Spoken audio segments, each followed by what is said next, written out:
Ladies and gentlemen, welcome to the Garage Gym Athlete Podcast. I'm your host, Jared Moon.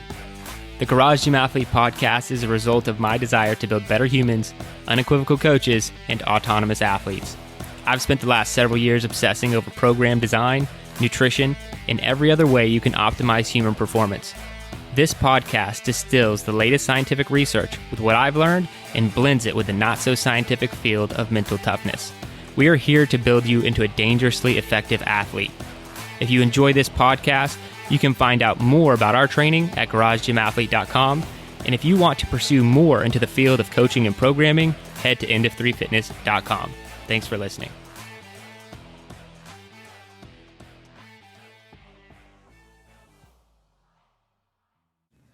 All right, ladies and gentlemen, welcome to the Garage Gym Athlete Podcast. Jared Moon here with Joe Courtney. What's up, Joe? Hello. And we have Kyle Schrum.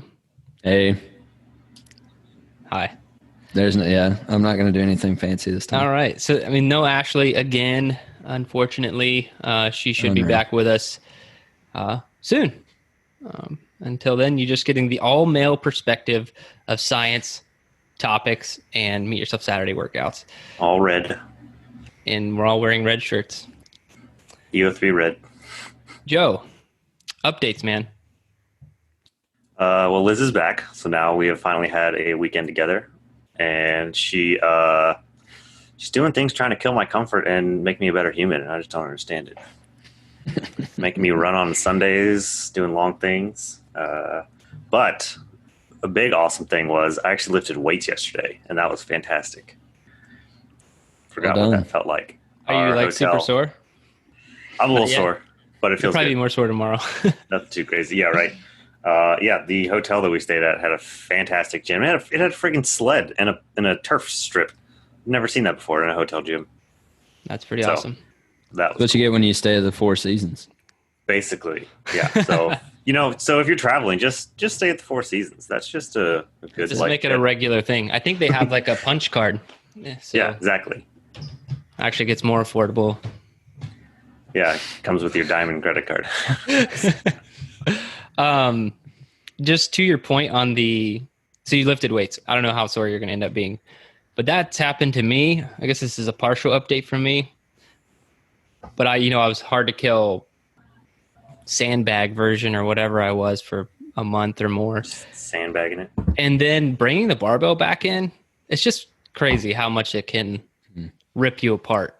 It's not like you were doing nothing or I was doing nothing. I wasn't just sitting there around like not exercising, but then you do a week of hard to kill and you bring the barbell back and it's like, you feel like you haven't trained a day in your life.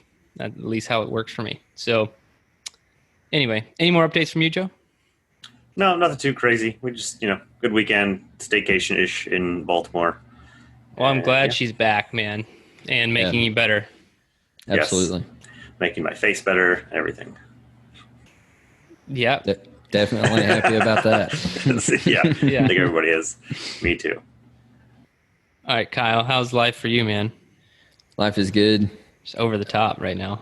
Just, man, this whole new remote work job, staying at home all the time, it's a party. Are you sitting in a camping chair? Yeah, I am. I told him to fix that problem last time I chat. Yeah, I don't have an office chair, so yeah, I'm sitting. Pop this thing out like that GIF of Jason Momoa. Yeah, that's it, man. Well, that's part of my update actually. We're in the process of getting this house ready to put on the market. So I'm going to try to find another house that's got a little bit more space, maybe an extra room that I can make a permanent office, since it's, kind of my job now, just having an office at home. So instead of working in my gym, just have like a dedicated space for work and dedicated space for gym and all that kind of stuff. So got a bunch of projects to work on. We're not moving anytime soon. Going to be shooting for next spring, but got some fun projects to start working on and start plugging away at. So I know a guy who's moved a few times. Moving is the worst. Yeah, I know. If you need some advice. Yeah, if you need I actually thought about this last time. I was like, I should write all this knowledge down somewhere. I was like, yeah, that should be your next book. Little things you don't want to forget, and like how to not screw up a move. And I've done the do-it-yourself move. I've done a lot of those. I've done pay for everything move. They all suck. All of them. All of them are awful. Yeah, I think killing comfort was actually a moving tip metaphor by don't move your furniture, just burn it and get new stuff. Yeah. Just don't actually, if you don't deal with it. That's my best advice for your move, Kyle. Get rid of everything and start over. I got you. Keep the family members. I'm talking about just like you don't get traded a new family. Yeah. Look, you guys still have to live in this house. I'm going to go get a new stuff fresh. I was questioning there for a second. Anyway, it'll be fun times. All right. Well, that's exciting, man. I hope that you mentioned, do you have a garage right now? I have one. It's a single car garage that my wife absolutely parks in, and there's no chance of her parking outside. So yeah, I have the same. Yeah, we can call it a problem. Just we have the same thing. A situation. Situation. Not a problem. Just a situation. Yeah. No, it's a problem. It's caused lots of issues over the years. I pretty much can't buy anything new at this point. It's like the car fits. I have a reverse hyper. I can't get a GHD. It's like not allowed. Yeah. It's way too much space. Wished I would have had that combo reverse hyper GHD when I was buying my reverse hyper. That wasn't even a thought in someone's brain at that point. So that's your wish list is like 2-car garage. Everything else doesn't matter. That's typically like my. Yeah. So 2-car. Yeah. Even if we, got the same size house that we have now with just a 2-car garage, like that would give me the extra space to have, an office and have the gym actually in the garage and be an actual garage gym athlete. Cause right now I'm just kind of a poser garage gym athlete. It's my gym's in the basement. So yeah. All right. All right, updates from me. I kind of mentioned it. I am back on Hard to Kill. This is my first week back, but I'm really enjoying it. It's nice to be, because when I go on the fly like that, I was trying to follow Hard to Kill with a sandbag if it worked. If it didn't really work out, then I would just write my own workout for the day. And that kind of stresses me out. Like, I don't like not being on a program that hasn't, like, I know I'm the one who thought it out and wrote it out, but I know how much time and attention I put on writing, those weeks, those waves. And so I'm like, I'm okay following my own programming. A lot of coaches like have problems with that, but none of it's like Joe's not scrambling, asking for tomorrow's workout, like on Wednesday. Like I generally have a pretty good plan for these things. So I like following it. I don't like doing the random stuff. So I just really feel good being back on Hard to Kill.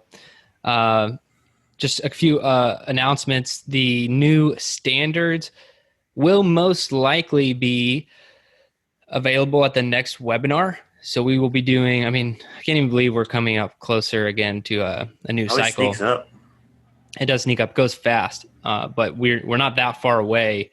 So that the new webinar will take a focus on releasing the new standards. And also you'll see those in Fit Week if you are part of our programming. The standards just being physical fitness tests that we have you take to measure your progress, see where you're at within our levels. We have 3 different levels of training, or standards. So that's something that people can look out for. And then I also started outlining the concurrent training book. Uh-oh. Yeah. So that's, what? You waited just long enough for you to not be dreading the last book process to be like, you know what? All right, I think I'm ready to do this again. Even though it was a couple weeks ago that you were like, don't let me write another book. Well, and don't let me ever move again. These are things I say. Yeah.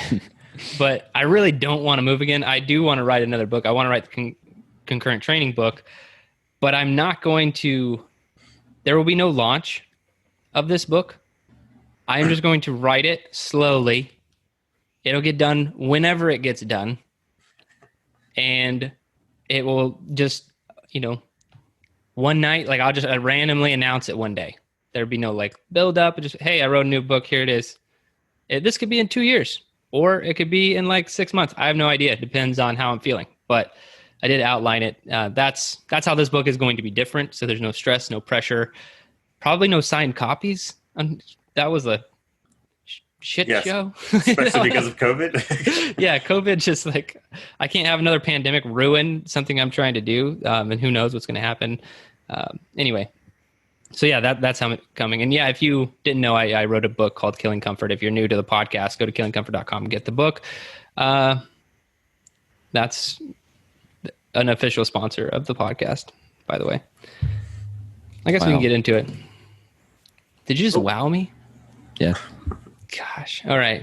No respect here. Let's get into it. So we're going to study, looking at cluster sets, cluster training.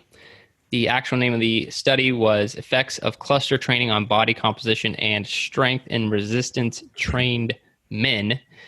This study was done in 2020, rather recently.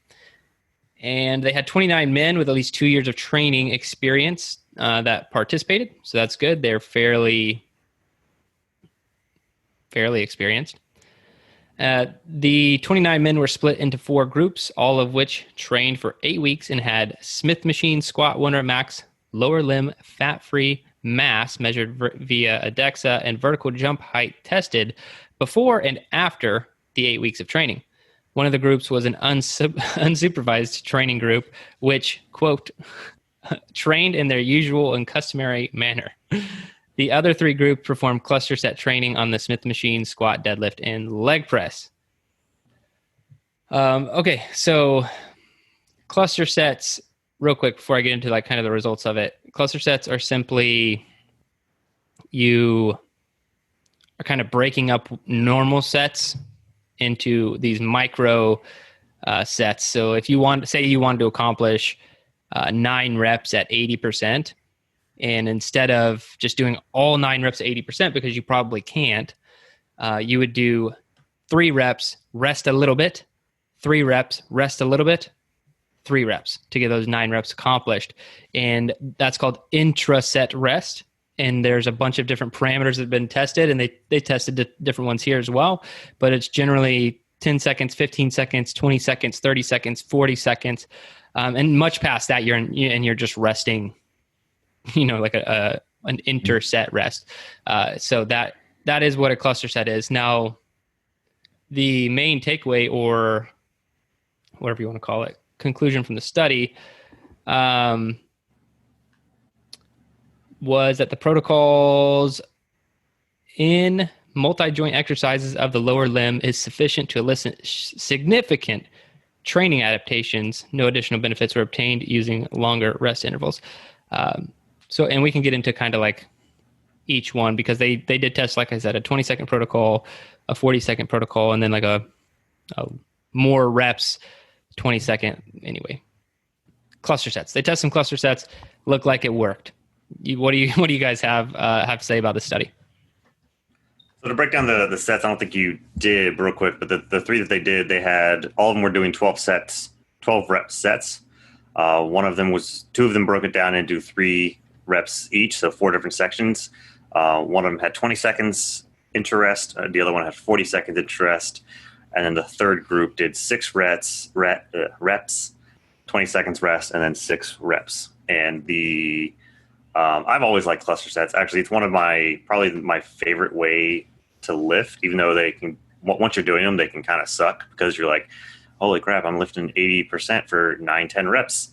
This is going to suck. But that rest in between just makes such a difference. And it's not necessarily a way to get maximum load total, but it's the way to maximize dynamic lifting. And I just find it, I've always liked them a lot. And they definitely tax you. You definitely feel them afterwards, but in a good way. And I think they're a pretty great tool. And the study just kind of showed, I don't say what the results were, but it just showed that they work. Okay. So I would say one thing from the study that was kind of maybe a little frustrating, don't really know why they did it this way, but the unobserved group, like the quote unquote control group. Your point, right? Yeah. What's the point of that group? Because I understand that all of these guys, to be included in the study, they had to be already familiar with resistance training, right? They had to be currently resistance training and have their own protocols they were going through. But if you're just going to bring some guys in and put them in a group and turn them loose, hey, go do what you normally do, how are you going to, compare that to the findings, the data that you get from the other guys who are training in the lab? And so that was I kind of wish what they had done is just given these guys the same sets and reps and movements to do in the lab, but just don't do cluster sets, just do regular, sets, just regular straight traditional sets. So that, I think it would have been a little bit stronger case, to show the progression, whether the cluster sets helped better than the traditional sets or not. But I'm with Joe. I was actually introduced to cluster sets, in the Garage Gym Athlete programming. I had never done them before, never even heard of them before. The first time I saw them in the program, and I was like, Jared, what the heck are you doing, man? Like, what is going on here? But yeah, that's something that I've noticed. They're very effective at increasing your strength and increasing your dynamic lifting specifically. I really enjoy them. And so just some scientific evidence that they are valid and that it's a good adaptation to use instead of just doing straight sets all the time. And to your point of the unsupervised group, I actually love that they did it, but more from like a comical standpoint. Yeah. It's just, I truly wish the study was exactly what it was. So they had cluster group with 20s and 3 reps. They had cluster group with 40-second intra rest and 3 reps. And then they had the 20s with 6 reps. And then they had this unsupervised group. And then I wish they also had at least one matching group of a cluster, or just like you were saying, the reps, no cluster, at the same given percentages. I think that'd been really cool. But this unsupervised group, the reason I like it is because of the results. So the cluster group with 20s, in 6 reps. So they did 6 reps, rested 20, and then did another 6 reps. They performed the worst overall. And in a lot of cases, it looks like, if you're looking at the charts, the unsupervised group did better than them. And so these people are just like, go do random stuff in the gym until you feel like you got a good workout. Maybe they recorded it somewhere in the study, but those people did better than that. So if you are going to do cluster sets, don't do 6 rep cluster sets with 20 seconds rested between. And the reason I think that doesn't work is just you're going to get too fatigued. And that's not the point. So the reason I program cluster sets, you guys mentioned dynamic. I don't look at it as purely dynamic, because purely dynamic to me would be down into the like 30%, 40% rep ranges, and you're going very, very explosive. But it is, I do agree that it's still dynamic, but I look at it as dynamic at the highest load possible is how I personally look at and program cluster sets. So what I'm looking to get you to do is exactly what I mentioned when I described cluster set at the beginning of the podcast. Was I want you to do 9 reps of 80%. I know for a fact most people in our programming can't hit 9 reps at 80%, or let's say 85%. But what I do know that they can do is 3 reps of it at 80%, most likely with no issue. And they're going to keep that same bar speed. We've talked a lot about keeping that speed in your strength training and how important that is. And then I give you just 15 seconds or 20 seconds of rest, and you can repeat it again. I do it one more time, and you can repeat it again. And now you've got the same time under tension. You kept the same bar speed, and you lifted the weight. So I think it's great for trying to keep an athlete at a given intensity instead of just running them to failure. So I think there's a lot. And there are other studies. Another good study to look at, and not just the abstract. You'd have to pull the whole thing. It was done in 2017. It's one of my favorite ones. It's influence of cluster set configuration on the adaptations to short-term power training. Their conclusion was, our results suggest that 3 weeks of muscle power training, including cluster set configurations, are more efficient at inducing velocity and power adaptations specific to the training load. And they really break down percentages in this, volume, power, and how they did it. And so I kind of like formulated this, our own internal graph that I use for cluster sets, and we have as part of like EO3 coaching material. And that's where I didn't Google this and go find like, hey, anyone out there write a blog post on cluster sets? I took all these different research articles and found out what people were doing. how long were they resting? And given that amount of rest and the given percentages, what was the goal? And so we have cluster set protocols for hypertrophy. We have cluster set protocols for power. And then we have cluster set protocols for just strength. And it really does matter your reps and percentages that you're doing. And I don't need to get into just like teaching cluster sets. I think enough teaching is going to happen on this podcast when we get into the topic, but it's a really, really beneficial thing. If you've never tried them before, give it a try. If you are part of our training, kind of like last week when we were talking about tempo, you've probably already experienced it or you know about it. But yeah, in execution, I hate tempo and I hate cluster. I hate them both because it makes me use my brain more when I'm exercising. And that's generally not something I want to do because it has more calories. But I do them because I know I know that it's beneficial and it's going to work. This study says it's true. And that's about it. You guys have anything else to add from the study? Yeah, it's really interesting. I don't know if you had any light to shed on it as well, that the same rep range, the same 3 reps with the intra rest, 20 seconds and 40 seconds, the 20 seconds got significantly better than the 40 seconds. And I know when we do clusters, it's usually 20, 15, or 10 seconds in between, not up to 40. So I thought that was kind of interesting and good to note. So don't rest too much, but throw some rest in there. Yeah, and I think in an upcoming podcast we're going to cover a study on resting. Yeah, rest times in between sets and stuff. And I think that in that 40, there are 2 things that can happen here. So the cluster group that did the 20 seconds in between 2 different 6 reps, they were doing too many reps. Like that's just bad cluster set protocol right there in programming.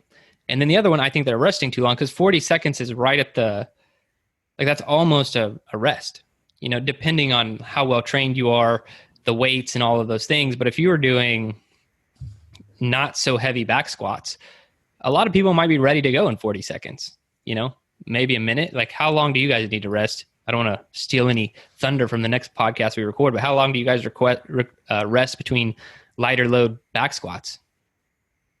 90 seconds, 2 minutes. Yeah. So like, it's not that long. Like to be honest, if it's like I did body geometry, so 3 times 7 at, was it 50%? This past week for back squats, and I was probably only resting like 60 seconds. And I mean, honestly, EMOMs are like 40 seconds of rest. Yeah. So it's basically, you would just continue that, but you wouldn't throw 3 minutes of rest in the middle of an EMOM. It's kind of what they did. Yeah, exactly. So anyway, it's going back to that point we made earlier that maybe they should have a strength and conditioning coach help them with the programming. And like VD took some notes on this one. The fact that they're using Smith machine is kind of dumb. I also get why they had to do it. Yeah, I didn't even want to go bark up that tree. Yeah, Smith machine's dumb, but yeah, it's measurable and it's the same for everybody. And so there was a significant change in their 1 rep max. It will get you stronger. Not as much change in lower limb fat-free mass, but it was only 8 weeks, and there still was a change. And then the vertical jump didn't increase that much. And I'm actually not that surprised with vertical jump at all because if I had to rank order those, I could get you stronger the fastest. I could help you lose fat the second fastest. And then increasing your vertical jump would take me the longest if I was programming for you to specifically do those 3 things. So that's just a hard one to improve in only 8 weeks of training. But yeah, that's basically it. All right. You guys want to get into some energy systems? Energy systems, yeah. Never heard of it. So the energy systems are interesting. They're like... Solar? It's like I don't know. It's like a buzzword in the fitness world. And people get like dazed and confused when they hear it. People love the idea of energy systems, but I don't think people understand energy systems very well. And I've spent a lot of time trying to be a master of energy systems. So I'm going to go into like a little bit of a teaching mode here. Like we teach a lot of this in our coaching program. And if you have taken our fuels course, you understand more about energy systems and macronutrients than you probably ever wanted to. It's in the combination of those who've taken both, you probably have a pretty good understanding of this. So how do you guys want to break this down? You want me to just like spout off everything I want to say about energy systems? Or do you guys want to go first on energy systems and your take on it? I think we'll follow your lead. Yeah, Follow I my think lead. you should. I I think think you it's should good just to- go first. Okay. Paint a good picture. And so I'll go through this because I have notes and graphs, drawings that I have here. I could probably go through it quickly, but if something doesn't make sense to you guys, please ask a question, because if you guys don't understand what the hell I'm saying, because this is a visual, I'm trying to get visual to audible, you guys tell me and I'll try and explain it in a different way. There's a good YouTube video that you made when you drew on the whiteboard a while back, I believe, that we can also try and include Yes. or something. Sure, I've done that. I don't even remember that video, but I mean, I teach it the same way, no matter what. So the first thing I have people do is if you to draw a graph, so y-axis and x-axis. On the y-axis would be power. On the x-axis would be time. And then you would draw a line, let's say like a loose L, is that, or like a parentheses, something like that, is what you would draw. So the power going down over time. And that makes sense, right? You can't hold a good amount of power for a long period of time. And if you understand that, you understand the basics of energy system. So that first bit, the very sharp curve, it's a very small amount of time, but you can have really high power, is alactic. And so what you're in the creatine phosphate phase of energy systems. And I'll get to how these tie back into macronutrients. Then the second part of that, it would extend a little bit longer. So a little bit more time, a good amount of power, not as much power as alactic, but the time domain's longer. And that would be lactic. This would be what we call the pain zone or glycolytic. This is where CrossFit likes to live, this glycolytic zone. And I'm going to get into I've talked about why high intensity is a problem all the time. I've had this discussion, multiple times on one of the negatives towards CrossFit, but I also want to talk about my problem with only doing CrossFit style training without anything else, and why it could be problematic. And then the last part of that curve would be much longer, really into infinity, would be oxidative. So you can hold this for very long periods of time, but it's very low power. And that would be the oxidative. So this is aerobic endurance, things like that. So that is the energy system power and time curve. Any questions on that part of energy systems? I think so. Nope. Okay. All right. We're getting it. All right. So the best way, and I learned this from a professor that kind of put it in very clean or very easy to understand terms. If you were to talk about burning different materials, the first would be a match. So if you think about it, if I were to light a match, it would quickly burn out, right? You have about 5-10 seconds worth of energy there. It lights very, very fast. It does not burn for very, very long. And that is creatine or phosphocreatine PCR. That is that energy system. So your body wants to use that because of how easy it is to ignite that source of energy, stored creatine in your skeletal muscle, but it can't use it for very long. It could only use it for 0 to 15 seconds. That's the time frame. And then you move up a notch. Okay, what happens when we get past that 15 seconds? Well, after you get past those 15 seconds, you need to be thinking about burning like a stack of paper or just a few sheets of paper. Now, this is something that you could light, let's say 3 sheets of paper on fire. Pretty easy to light, not as easy to light as a match. And it's going to burn for longer than 15 seconds. Depending, if it's 3 sheets rolled up or whatever, maybe you get a minute, 2 minutes out of all this paper. And so that's your glycolytic. So it's fairly easy for your body to use, not as easy as creatine phosphate, and it holds for a little bit longer period of time. So really in reality, it's up to 3 minutes. Do you have something to say on that, Joe? I said those are the painful intervals. Yeah, the super painful. They suck really bad. And then the last one, you need to be thinking about starting like a fire in your backyard. So we're talking about logs. So it's a pain in the ass to start a log on fire, and I'm talking about like just legitimately holding a fire on a log until it starts. It's going to take a while. And so that is the oxidative, but it burns for a very, very long time. Hours and hours. A log could burn for hours. hard to light. So your body does not like to use this. This is fat and it's oxidative. So this is where your body prefers to get energy. Now it's very hard for it to tap into that because it's a harder carbon chain for it to get into. But once it does, it can provide energy for very, very long periods of time. So that is why it's good to do oxidative work or aerobic work and rely on fat. Your body prefers to do that. And this is how your body will kind of triage what it's using through exercise.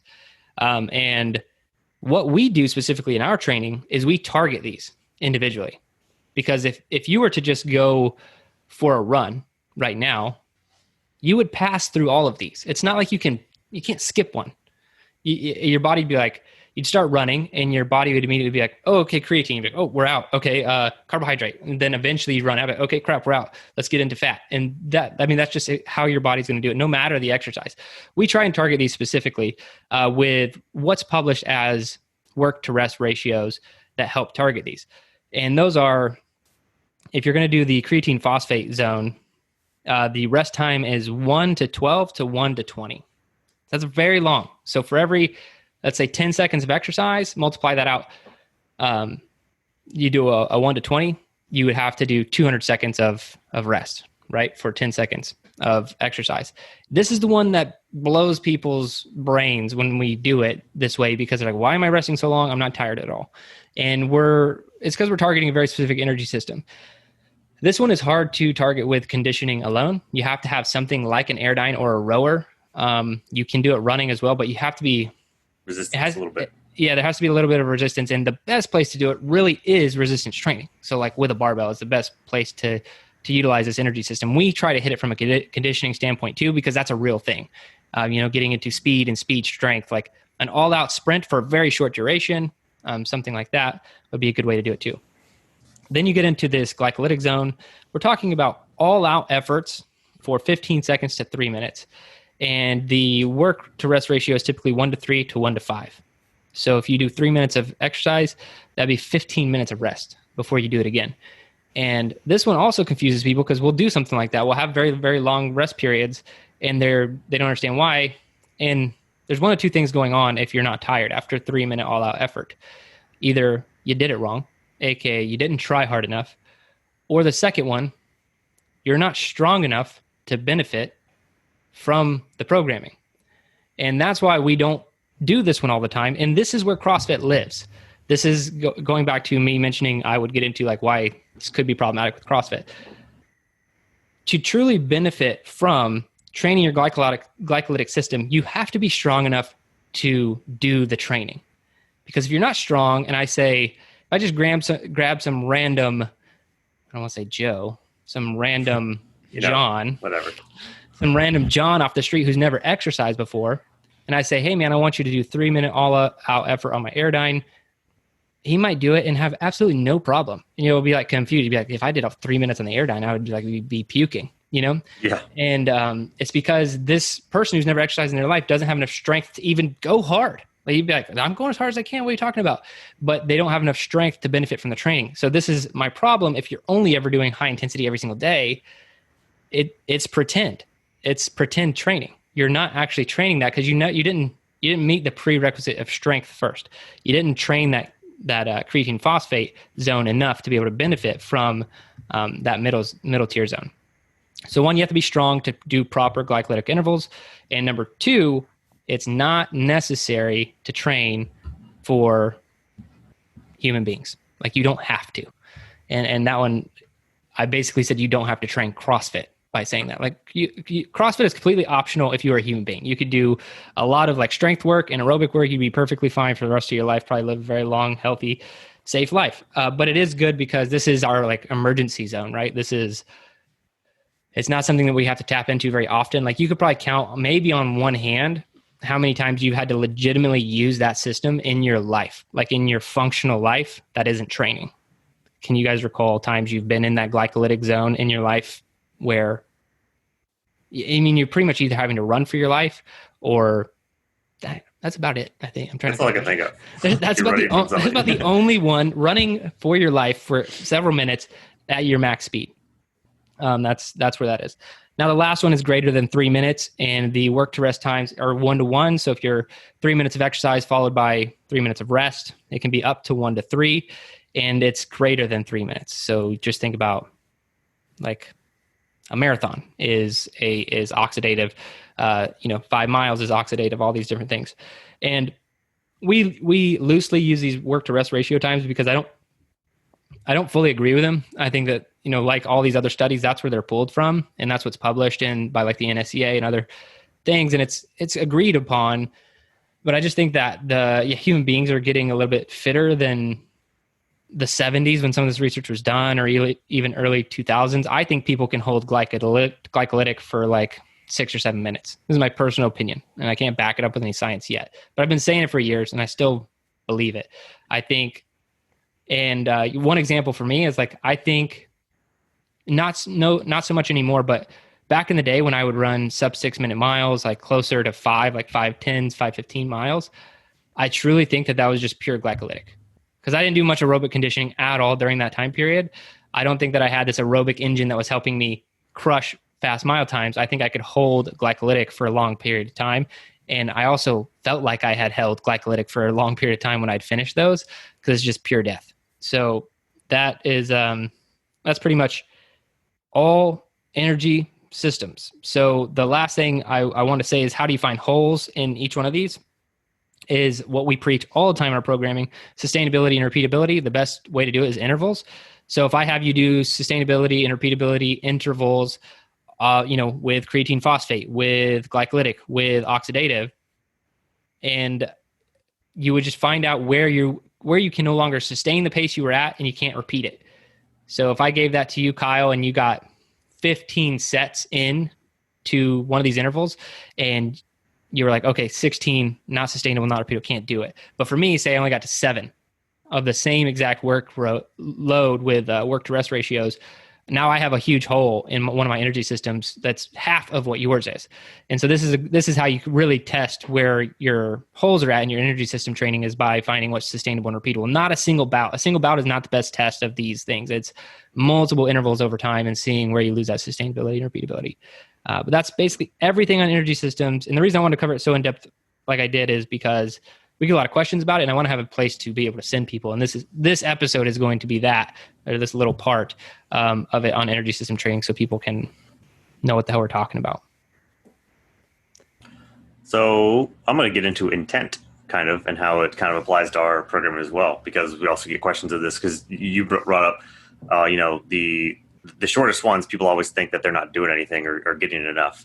And I think the burning is a good visualization for that. And we try, and when we're programming now, especially because Team Builder update, we can program like, we can put in there percentage intensities and like heart rate zones. But even if you're not getting like those shorter intervals, we can tell you should be at 90% or whatever. I can't get my heart rate up 90% in 30 seconds. I'm just not built that way. But this is when intent matters, and having that visualization now of the fire burning, okay, this interval, 10, 15 seconds, you're lighting your match. You're just burning it all really quick right now, because you have all of this time to recover. And just real quick on your heart rate thing, the reason heart rate monitors are great for measuring this stuff in general, but it's hard with where you're talking about. Like this, like if you mentioned you can't get your heart rate up to that in like 10 to 15 seconds, and your heart rate monitor won't even tell you until the interval's over. Yeah. So it's hard to be looking at a heart rate monitor and being like, okay, am I there? Am I there? It's just go all out. Like Joe said, just empty the tank and then assume that you're there, and you'll know just by how you're feeling. And it's because your heart rate won't register until you're almost ready to start your second interval, to be honest. So yeah, sorry to interrupt. Yeah, like then Bluetooth lag as well. I usually don't even see my heart rate intervals until the workout's done. The only time I actually watch it are the longer ones, when you get the really long duration ones. But yeah, intent matters, and we really try and get those across in the briefs as well. So yeah, that's kind of the watch the brief. Well, that's always the thing. So just, it's good to have the visualization. So from now on, if you're doing these kinds of things, think about how that would go. Your middle intervals of, okay, this piece of paper is burning, so I need to think about burning quick, but not all at once, kind of thing. Kyle? I would definitely agree with that. Understand what your training session is about for that day, and for those of you, that aren't doing our programming, look for that in your programming, whatever it is that you're doing. Ask, what's the point of this training session? And that's why we're so intentional about this stuff, is we want people to understand, because of the popularity of things like CrossFit and things like that are all high intensity, and you've got a bunch of, influencers out there that are telling people you need to go hard, you need to be hard, you need to, up the intensity, all of those things. And it's like, well, to be a well-functioning human being, you don't have to go all out all the time. And you don't have to go all out for a long period of time. Like there is a way to optimize that human performance and that human training. And so for every training session that you do, understand, try to understand to the best of your ability, what's the purpose? What am I trying to accomplish with this training session? And that's what energy system training is all about, is understanding what are you actually doing with this specific training session. I would say something that I learned from energy system training is not just about raising your ceiling, like your max capacity, but also raising your floor. And so that's something that we do with zone 2. That's something that I learned from Joe. Joe would say that all the time, and it would confuse me. He would say, you're raising your floor. I'm like, what in the world does that mean? But what it means, we do a lot of zone 2 stuff, especially recently. We've been doing a lot of zone 2 stuff, but it's just longer duration, but it's training you to where, just like what Joe said, like he can't get to 90% heart rate in 30 seconds. It's because his floor is so high, right? He has to do more and more and more work to even get to that point, to where it actually starts he starts getting into these other energy systems. And so that's kind of what you're doing too. You're not just trying to raise your max capacity. You're trying to raise the point where you start actually getting into these energy systems and getting that. And once you have that as well, then you're also increasing your fitness quite a bit. And that's not something that you're going to get from other training programs. Yeah. And that's going all the way back to your influencer statement. And this is what burns me up. So this is a big reason you don't see, I don't post much on Instagram now that I'm not doing a Murph project. Like I probably average once every 6 weeks. And all these programs, like we rely heavily and post weekly at this point, results from our athletes, because that's what we're interested in the athletes' results and how they're doing by following these protocols that we're talking about. Not me, and not the results I'm seeing. I can share my experience on this podcast, and I'm not trying to say this is why we're better or whatever, but these influencers train like so-and-so trains, or look at my 6-pack and my giant pecs, whatever got you enticed to follow that other person's program. That's cool. If you like it, keep doing the program. I'm not trying to sell you on our programming. I'm trying to tell you what they might be missing. And what they are missing, this train like I'm training, you're missing the 15 to 20 year prerequisite of training that they had to do the stuff they're doing today, which was getting the strength to be able to do the glycolytic work and all these other prerequisites, building a huge aerobic base before going into higher intensity stuff. These are the things that you're skipping out on by starting with a program to follow someone because you like how they look on Instagram or they posted something really cool. And because I'm not even accusing these people like everyone else does of like, oh, that person's on performance enhancing drugs or whatever, steroids. I'm not saying that because I don't know. And I don't have anyone in particular that I'm thinking of. I just know that there's a lot of those programs out, like train like this guy, he was a Navy SEAL, or train like this guy because he's won the games, and like there's all these things. It's like they've been training for 25 years consistently at this point. Why would you want to jump in to where they're at? That's like taking my second grader and being like, dude, calculus, let's do calculus. That's all the smart people are doing calculus. He's like, I have a lot of stuff to learn before I can get to calculus. Mm-hmm. And that's how energy systems works. You have to, pay to play is what I call it. You have to pay to play. You have to do all these other areas. You have to focus on them all at different times. And just a little bit more about our training specifically, I won't break them all down, but like hard to kill, you get an equal dose of all the energy systems every 30 days. Endura is going to be way more oxidative. maybe some of the other ones are hit. Gain would be hit, alactic, so strength training.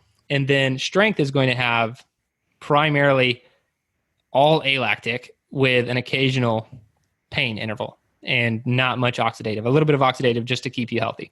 But I just had a guy email me who quit Garage Gym Athlete because we had a 50-minute zone 2 session program. That was his feedback. He was on a strength track and he wasn't happy about that. And we program to make you a better human being, not a power lifter. And that's just what we're doing and how we're a little bit different and how we approach energy systems. But yeah, I don't think a lot of people are looking at this stuff, and I don't know why. Which that usually happens on a deload week, BT dub. Yeah. BT dub. Yeah, that's where we do some zone 2 stuff for everybody. I don't care what track you're on. All right, guys, you want to talk workouts? It is a hefty one. Who wants to brief? I can brief. I think this is your baby. I haven't briefed I briefed Bambi. Well, yeah, you had to. Confused the crap out of a lot of people. Kind of brief Bambi. Yeah. It's a hard one to brief. We described that Bambi was happening. Yeah. Yeah. And that you need to go watch the YouTube video. Yep. So this one's Broken Arrow. It's a little bit easier to understand. So you start with a buy-in with a vest, and you do 150 squats, 100 push-ups, and 50 strict pull-ups. All the vest on. You cannot partition the reps like you would in Murph or anywhere else. You would then take the vest off.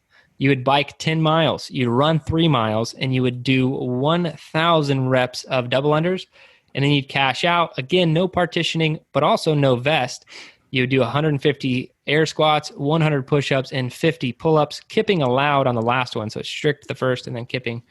And then that is the workout. Scaling is just decreased repetitions and mileages and reps. And that's it. That's Broken Arrow. What tips do you guys have? Start off with whatever scale you think is going to be achievable, attainable for you. This is the longest workout we have programmed. And I think, Condition Me to the Grave, it's long, but it's capped. We capped you out at it. This one isn't capped. It's just going to take you a while. So start off at a manageable distance for all these and how you're doing them as well. And yeah, don't go hot out the gate. I know people are going to want to go fast, and you should go fast for certain parts of those, but a 10-mile bike, a 3-mile run, you don't want to, because you're going to get to the double unders and just be on the floor done. So try and get a decent pace and break up your double unders however you can.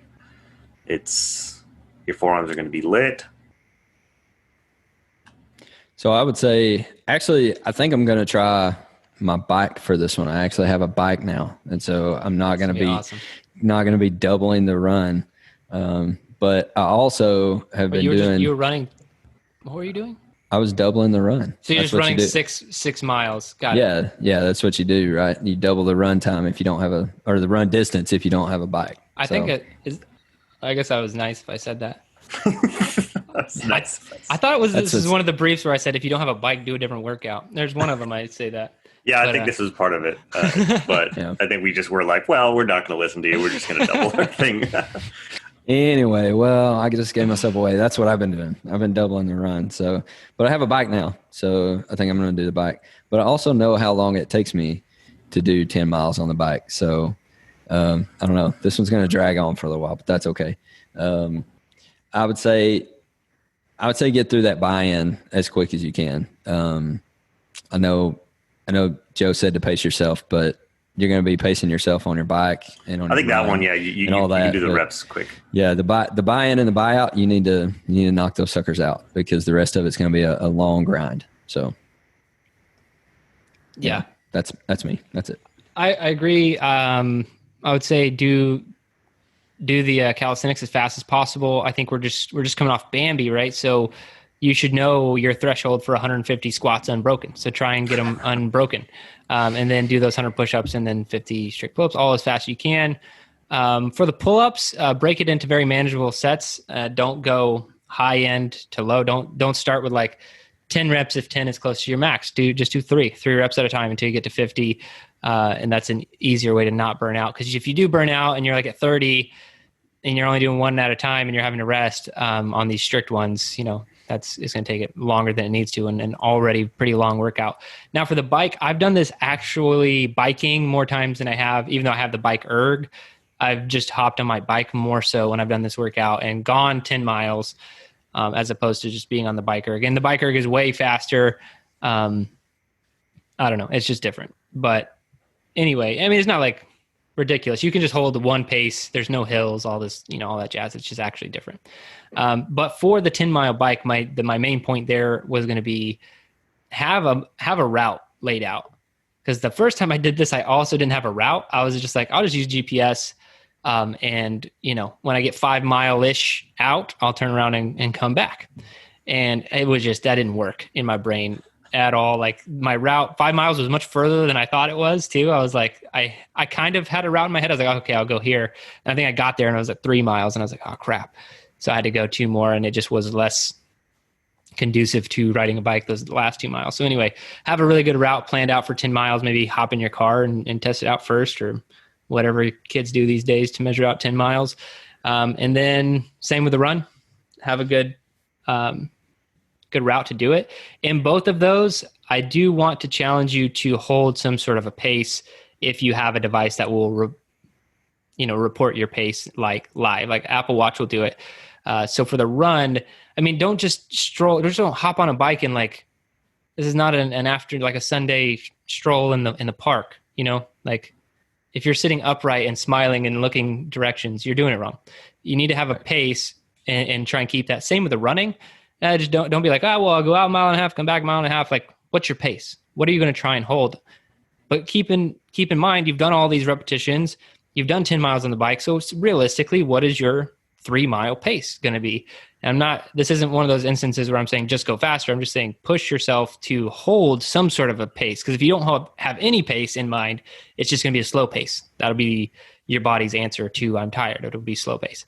And the double unders just suck at the 1,000 rep mark. Anything like below that is okay. 1,000 always sucks. And so stretch out your calves as much as you can. I say that, but I don't think it ever helps. Forearms too. I mean, I think you have to have. So I think we broke ours up the same way. I think, Jared.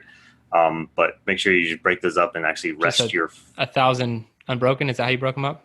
Yeah, right. Yeah, that sounds about right. No, what did you do? I can't remember how. I did mine in hundreds. Yeah, I think that's. So I would do 100, and then rest and just shake out my forearms. And like the first 3 sets is like, okay, cool, no problem. I could feel. But I took my breaks then because I knew that it was going to catch up your forearms. And by 600 or so, you're like, holy crap, my forearms are so lit. And I think toward the end, it's like, if you clip it, your rope's coming out of your hands. It's not just like a clip. It's just like, oh, there goes my rope. It's across my body right now. So yeah. I do know my calves go numb around 700 to where I don't even really know I'm jumping anymore. I'm doing it. Like I can see it happening, but I don't feel like I'm actually controlling that with my brain anymore. That's what happens around the 700. Be conscious of your hand position. People's hands like to start to creep forward on double unders a lot. And if your hands go forward, then you're shortening your rope basically, and you're going to clip. Yeah, and when you finish number 1,000 or whatever you've scaled it to, right into those squats. Like wherever you finish that last rep. Don't walk somewhere else, get a sip of water, chalk your hands for air squats. Like, come on, let's just go straight into your air squats. Some chalk on the knees. Yeah. It's getting real slippery when I'm trying to rest on my knees. My hands on my knees, yeah. Yeah, so go straight into it. But that's about it. I really enjoy this one. I've just been doing the Meet Yourself Saturdays every time they come up, and I'm having a lot of fun with them, as opposed to like doing Murph or whatever I've been doing. Yeah. So this one I didn't hate this one as much as I thought I would. It's a hugely aerobic base. It's fun. You just got to know the time. Like have at least, I don't know, what's it taking people on the longer end? Maybe 2 hours, I think. Yeah, I think I was like 145 or so. Yeah, and then I mean, just realistically, do you have the time? Like I'll probably, because I do them on Saturday, I'll probably do this one like start at like 5:30 or 5 a.m. That way my Saturday's open because I don't like just be like, hey, I'm going to be gone for like an hour and a half to do this workout in the middle of a Saturday. You know, I'm a family man too, so plan accordingly. I just realized I think I'm technically going to be in Texas for this one. That's perfect. Nice. Nice. Yeah, that's awesome. So we will let you know how it goes. Let's see, I think I have. I'm anxious to hear. I'm just trying to think what we would do with a bike situation. I could actually ride my bike and you can use my bike. That's fine. I don't want to take up your bike. It's cool. I just hit up another thing. All right, we'll work it out. But that's it for this one, guys. Be safe. If you need a time cap for yourself, I would throw it in about hour 45, 2 hours. I wouldn't really, if you're getting much past 2 hours, like just call it. Try harder next time. And by try harder, I mean train a lot and then try again in several months. Yeah, you're not going to see it again for a while, so yeah, get some good training in. For so next time. just train a lot. If it's taking you well over 2 hours, cap yourself. Don't be silly and this is a pretty hot time of the year for everybody, so be hydrated. But that's it for the podcast. If you guys want to check out our training, everything we talked about with energy systems and the things that we are putting into, including cluster sets, into our programming, go to garagegymathlete.com. You can sign up for a free 14-day trial, and we'd love to have you. Like I said last time, it's not a marriage. Just try it out. See if it's for you. Like the guy I just said who left. He left because there was too much conditioning on the strength track. He was not a good fit. It's okay. I'm not mad at that guy. He tried it out and it didn't work. But if you think we might have something figured out and you just want to see if that's true, like, do they? I don't know. You tell us. Sign up for 14-day free trial, garagegymathlete.com, and give it a shot. For all of those who are following the programming religiously and are part of the community, thank you. I like to try and say this every single time. Thank you so much. You guys are a part of the community. You encourage me and inspire me every day. Like, did you guys see what Chris Morgan's doing? He's doing all kinds of stuff, but what's this one? Mm-hmm. He's doing Murph, but he was like, Jared's 52 in a year wasn't that challenging, so he's doing 104 in a year. So he's following hard to kill track programming, and then on Thursday and Sunday, the rest days, or Saturdays, he's doing Murph twice a week. Yeah, he's calling it Thurf Day. I knew the Thursday one was happening, but wow. No, so he's doing it. So, and you know what Chris has done? That it's an unspoken challenge. So that's what the community's doing. They're inspiring me to try harder things, try different things. This one's just it's been rattling around in my brain for the last couple of days. I don't know what I'm going to do about it. But some of them are blending Meter Saturdays into their Murphs or something, whatever it is. Yeah. Yep. So anyway, the community's awesome. You guys can be a part of it. And those of you who are, thank you so much. Chris, you've thrown down the gauntlet, and I will have a response at some point. But that's it for this one, guys. Thanks for listening, and we do appreciate that 5-star review, positive comment if you got it. Thanks for listening to the Garage Gym Athlete podcast. If you want to learn more, go to garagegymathlete.com. You can learn about our training. Let us send you a copy of our book, The Garage Gym Athlete, or you can even get featured on the Garage Gym Athlete podcast. Thanks for listening.